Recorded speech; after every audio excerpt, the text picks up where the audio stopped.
Video चल चले तो आइए, ज्ञान स्टडी में आप सभी लोगों का बहुत बहुत स्वागत है। आज हम लोग देखेंगे कौन सा लेसन का नाम है क्या, पुष्पी पादपों, ठीक है, का लैंगिक जनन। क्या जी? लैंगिक जनन। ध्यान से समझे, यहाँ लिखा है पुष्पी पादप। ध्यान दो, जितने भी पुष्पी पादप होते हैं, बात को गौर समझिए, जितने भी पुष्पी पादप होते हैं उसमें क्या होता है, लैंगिक जनन होता। इसलिए हम क्या करेंगे, आज पढ़ेंगे कि पुष्पी पादपों में लैंगिक जनन कैसे कैसे होता है। ठीक है, सबसे पहले ये आप देख सकते हैं, एक पुष्प का स्ट्रक्चर है, एक पुष्प का फिगर है। ठीक है, इस पुष्प में क्या क्या आपको दिखाई दे रहा है ये समझें। यह आपको जो दिखाई दे रहा है यह आप क्या है, यह है दलपुंज। क्या है बच्चों? दलपुंज। ठीक है, दलपुंज क्या होता है, जो क्या करता है, जायांग की सुरक्षा करता है। ठीक है, और यहाँ जो आप देख रहे हैं ये इसका क्या है, दल, जिसको हम क्या कहते हैं, बाह्य दल। क्या कहते हैं बच्चों? बाह्य दल। ठीक है, ये दोनों जो होते हैं, दल और बाह्य दल जो दोनों होते हैं, ये होते हैं सहायक अंग। क्या होते हैं बच्चों? सहायक अंग। ठीक है, किसके सहायक अंग होते हैं? जनन प्रक्रिया के सहायक अंग होते हैं। क्लियर हुआ? सहायक अंग में कौन कौन आएगा? एक आएगा दलपुंज। क्या आएगा? दलपुंज। और दूसरा आपका क्या है, बाह्य दल। क्या? बाह्य दल। क्या ये बात समझ आ रही है? इसमें कोई किसी को प्रॉब्लम है क्या, कोई समस्या है क्या? चलो, इसके बाद थोड़ा अंदर हम लोग चलते हैं। ठीक है, इसके बाद देखो, यहाँ जो आप देख रहे हैं, यह जो आपको चीजें दिखाई दे रही है, इसको क्या कहते हैं, पराग कोश। क्या कहते हैं? पराग कोश। बहुत ध्यान से समझिएगा। ठीक है, यह आपका क्या है, पराग कोश है। और यह जो देख रहे हैं यह आपका क्या है, पुमंग है। क्या है बच्चों? पुमंग। क्या समझ बात आ रहा है? और ये जो पूरा टोटल आप देख रहे हो, यहाँ से टोटल यहाँ तक, यहाँ से ध्यान दीजिए, यहाँ से पूरा यहाँ तक जो आपको दिखाई दे रहा है, यहाँ से जो लगा हुआ है, ये टोटल भाग जो है पुंकेसर कहलाता है। क्या कहलाता है? पुंकेसर। क्या ये बात समझ में आ रही है? ठीक है, यह जो टोटल यहाँ से लेकर यहाँ तक का जो डिवाइडेड भाग दिखाई दे रहा है, ये टोटल क्या कहलाता है, पुंकेसर कहलाता है। ठीक है, पुंकेसर के दो पार्ट है, एक क्या है, परागकोश है, और एक क्या है, पुमंग है। ठीक है, बात क्या समझ में आई? देखो, जो परागकोश होता है ना बच्चों, इसमें पाया जाता है क्या, परागकण। क्या पाया जाता है? परागकण। इसी के द्वारा निषेचन की क्रिया होती है। क्या ये बात समझ में आई?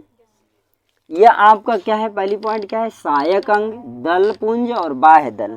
ये आपका बाह्य दल है और ये आपका दलपुंज है। ये दोनों करते क्या है बच्चों, इन दोनों का क्या कार्य है, दल और बाह्य दल का? ये इस पुष्प को सहायता प्रदान करते हैं रहने के लिए, जीवित रहने के लिए। ठीक है, किस लिए?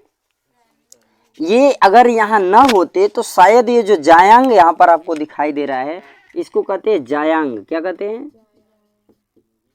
यानी स्त्री केसर। क्या? स्त्री केसर। बात समझ आ रही है? इसको क्या बोलते हैं, स्त्री केसर, यानी कि जायांग। ठीक है ना, समझ में आया? अब सुनो, ध्यान से बात को समझो। यहाँ जो आपको दिखाई दे रहा है, ये बीच का स्थान जो दिखाई दे रहा है, यह जो स्थिति है, इसे क्या कहते हैं, प्लेसेंटा का नाम सुने हो? इसे कहते हैं प्लेसेंटा। अभी हम समझाते हैं क्या होता है प्लेसेंटा। ठीक है ना, प्लेसेंटा ये क्या होता है, प्लेसेंटा क्या होता है समझो। प्लेसेंटा का काम क्या होता है, जो ये गर्भाशय होता है, इसमें जो शिशु होता है, यानी कि जो इसमें जीव होगा, उसको भोजन प्रदान करने का कार्य कौन करता है, प्लेसेंटा होता है, कार्य करता है। यानी कि भ्रूणपोष को पोषण देने का कार्य किसका है, प्लेसेंटा का है। समझ में आया? ये पूरा स्ट्रक्चर आप समझे, पुष्पी पादपों में लैंगिक जनन कैसे कैसे होता है, पूरी चीज आपको समझ में आएगी। ठीक है, ध्यान दें, ये प्लेसेंटा, इसका कार्य क्या होता है?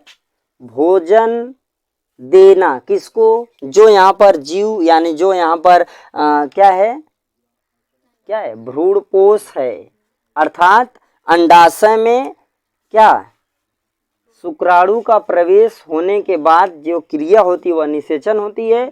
निषेचन पश्चात जो घटना होती है, निषेचन के बाद जो घटना होती है वह क्या होती है? भ्रूणपोष का निर्माण।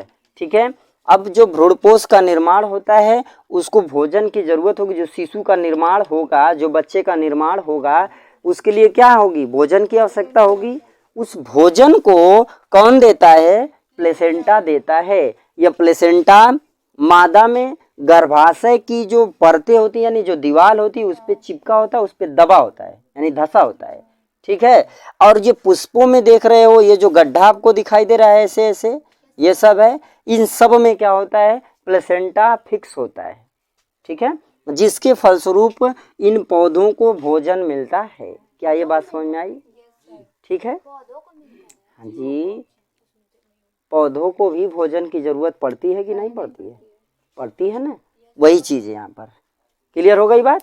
और इसी तरह से मादा के जो गर्भाशय होती हैं उनकी दीवार में भी ये इसी तरह प्लेसेंटा जाके धसा रहता है, जो शिशु को भोजन देने का कार्य करता है। यहीं पर दोनों चीज आपको समझ में आ जाएगा। ठीक है, ये पुष्पी पादप का भी क्लियर हो जाएगा, और जो नर में और मादा में होता है वो भी आपको समझ में यहीं से आ जाएगा, टेंशन नहीं है। क्या ये बात समझ में आई? प्रकाश संश्लेषण द्वारा भोजन करता है, तो यहाँ पर कैसे आएगा? अंडाशय में कैसे आएगा? ये भी तो बात बनती है। तो भोजन अंडाशय में कैसे आता है? ये आपका जो दिखाई दे रहा है, ये हिस्सा जो दिखाई दे रहा है, इसे कहते हैं अंडाशय। ये जो है, ये टोटली भाग क्या है? अंडाशय का है। समझ में आ रहा है? इस अंडाशय में क्या होगा? भोजन की जरूरत होगी। उसमें भोजन डायरेक्ट तो जाएगा नहीं, तो भोजन कैसे जाता है? प्लेसेंटा के द्वारा जाता है।